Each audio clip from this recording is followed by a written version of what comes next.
Hi. So I write this, or I say this to my Arab brothers, and some people don't understand the Arabs.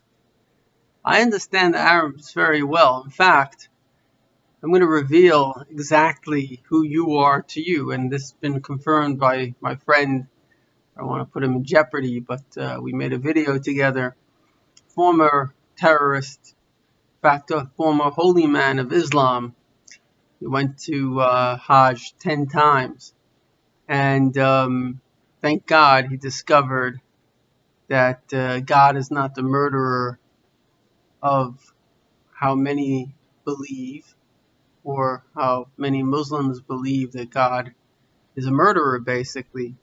And he came to the realization that God, who created the Jewish people, and believe it or not, all people, Islam has a problem.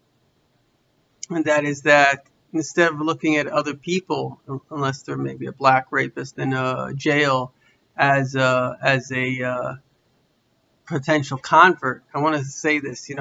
My life, I've been approached by many Christians, but not one Muslim in my life. Now, I have Muslim friends, but I'm just saying the fact. Not one Muslim has ever approached me to convert me. Does that mean? Well, I'm not going to go into that. I don't want to offend anyone. But the bottom line is that Islam has a problem, that it looks at non-Muslims as infidels and kafirs, which is actually kafir is a derogatory name for blacks.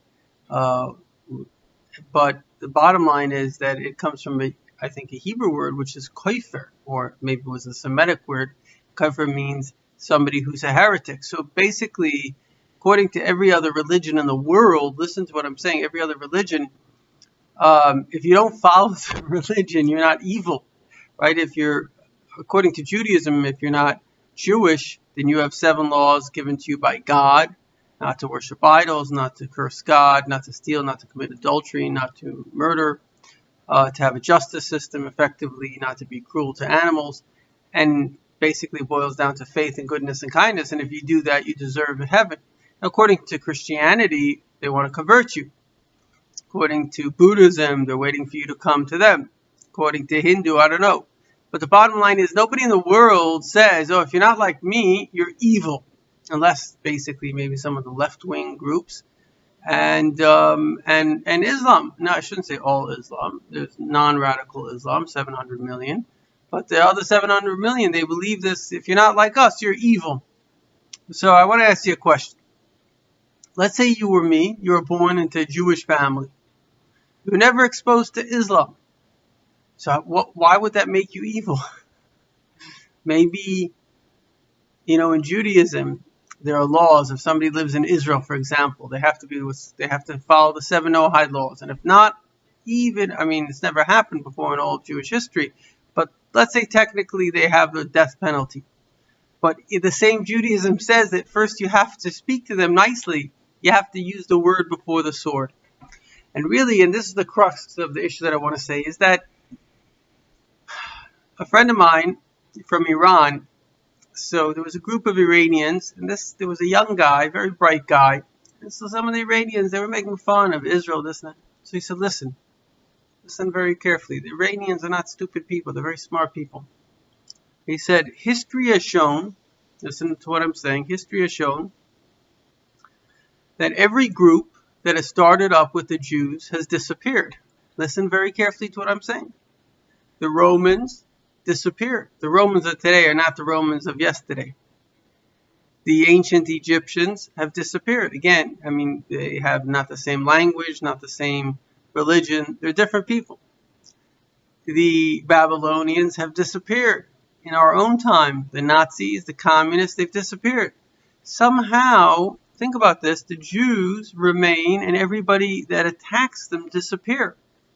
And that is exactly what will happen to the Arabs unless you get with the program, which is that God is not this way, or you get murdered.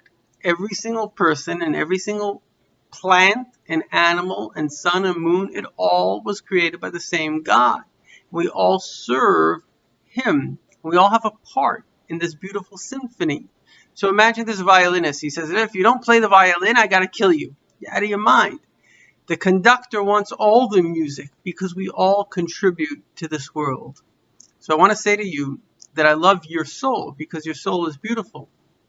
And either you have something screwed up in your head or you learn from somebody screwed up.